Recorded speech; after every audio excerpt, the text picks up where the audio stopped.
Shedeur, when you drive the offense down the field, you have an opportunity to tie the game. What was going through your mind when you're taking off the field and you see the play go the way it goes? I was thankful that I was driving down the field and we scored. Did you wish you had the ball in your hand in that moment to tie the game?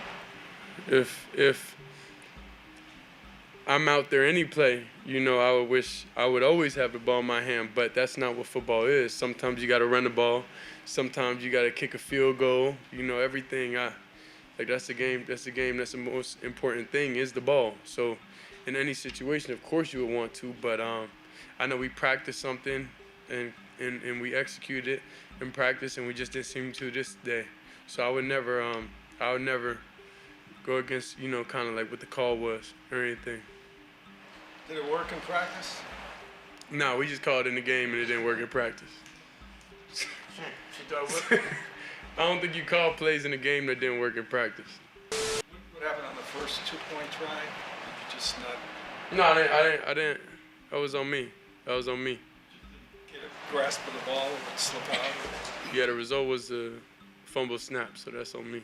Shedeur, I know you said like that second play 2-point try was something you guys had practiced, but it wasn't a surprise to you that you were going to go to it after you scored, right? Because I know Kevin was saying like that was always the plan, so that wasn't a surprise to you. No. Yeah, nothing we do out there on the field is a surprise to me. Honestly, we practice for situations, we do everything, and if they knew it would pan out like that, I don't think they, would have did it.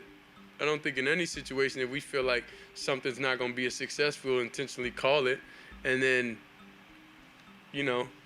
just be surprised when it don't work. You know what I mean? So I think every play, I think that's the whole league. Any play you go into a game with, you expect success. And if that don't happen, that don't happen. So that was Shedeur's response after he put in a strong individual performance in his third start to his Browns career. The rookie QB was surprisingly pulled on the very final play that would have tied the game. With the game on the line, the Browns opted to bench its hottest offensive weapon for a 2-point conversion, and the gamble backfired horribly, turning a potential tie into a bitter 31-29 defeat. And this was surprising to say the least, because Shedeur delivered what might be his best performance of his young NFL career. 23 of 42 passes for 364 yards with 3 touchdowns, 1 interception, and 1 rushing touchdown. The game was pretty nip and tuck until midway in the fourth quarter when the Titans pulled ahead by 14 points. Cleveland then surged late and engineered 2 separate touchdown drives led by their rookie QB in the final minutes, and the momentum really started to shift for the home team. Then came the final snap without Sanders on the field. Instead of handling the ball to their young QB, who continued to slice and dice the Titans defense late in the fourth quarter, the Browns coaching staff opted for a wildcat formation with running back Quinshon Judkins taking the snap, and the play collapsed horribly, sealing the Browns' loss. So the words that came out of Shedeur's mouth after the game in the press conference showed a lot of maturity in my opinion. Rather than being goaded by reporters, Shedeur simply smiled and refused to sling blame onto others when asked about the final broken play. And in all honesty, he could have easily questioned the decision by Kevin Stefanski for running a trick play in such a crucial moment, as everyone on social media was already asking for the head of Stefanski. Anyways, I want you to listen to what Skip Bayless had to say following the game, because he had some very choice words for the Browns head coach. Have a listen. I'm going to say it again. Kevin Stefanski must be fired.